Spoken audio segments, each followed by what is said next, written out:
Ok. Merci beaucoup. Je vais partager un message avec vous. Et le message en question que Dieu m'a mis à cœur de parler avec vous, c'est de la consolation. Je vais parler des choses importantes, des thèmes importants que Dieu m'a inspiré de vous parler. Et la première d'abord, je vais commencer par la consolation. Ne vous inquiétez pas, la Bible déclare ceci dans les livres de Marc. La Bible déclare qu'il y avait une femme de perte de sang.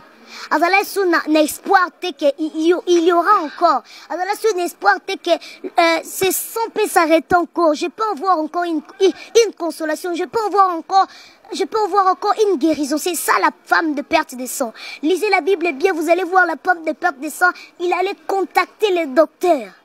Mais rien n'est changé. Lorsqu'il a contacté Jésus, il a vu une consolation nouvelle. C'est par là que j'aimerais vous dire ceci. N'ayez pas peur. Croyez toujours en Dieu. Priez, gênez, marchez dans la crainte de Dieu comme il faut.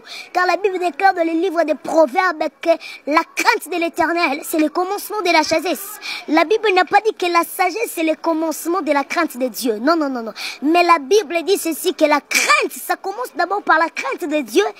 Et c'est par là que tu vas recevoir la sagesse. C'est un peu ça. Ayons confiance à Dieu.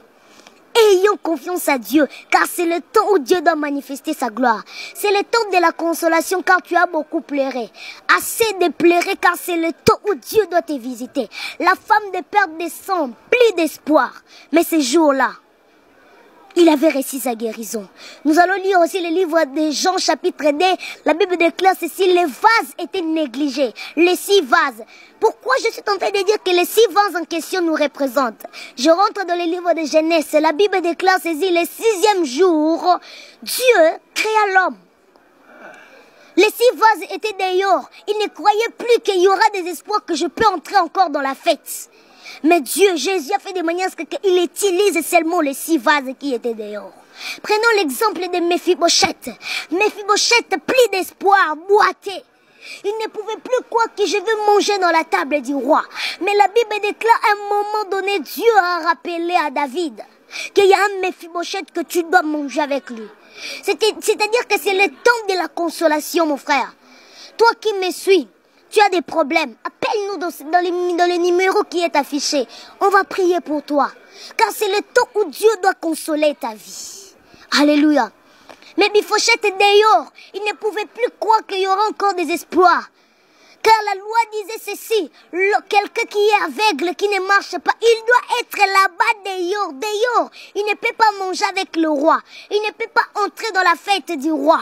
Mais la Bible déclare ces jours-là. Il a mangé avec David. David, le roi, il a mangé avec lui. Le temps de la consolation est venu. Il ne faut plus avoir peur.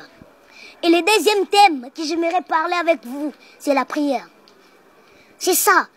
Lorsque tu es dans la consolation, il faut avoir 2 choses importantes. La vie de prière.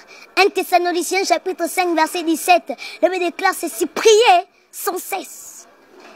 C'est ça. Et la Bible nous présente encore quelque chose que nous pouvons marcher avec eux, c'est la foi. La foi est une ferme assurance de choses qu'on espère, mais une démonstration d'une chose qu'on ne voit même pas. La foi est un petit mot, mais ça peut faire sortir beaucoup de choses. Lorsque tu es dans la consolation, 2 choses importantes, la vie des prières et la foi. C'est ça, les 2 choses importantes. C'est ça les 2 choses importantes. Dès Samuel 24-25 nous dit ceci. Pour être aussi dans la consolation, pour marcher très bien dans la consolation, il faut avoir la vie des sacrifices.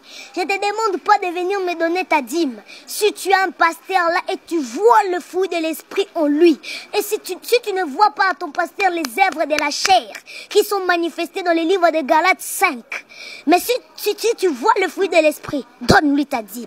La vie des sacrifices, aider les gens, les armes spirituelles, c'est ça. Lorsque tu es dans la consolation, lorsque tu marches avec Dieu, 4 choses importantes. La vie des prières, la foi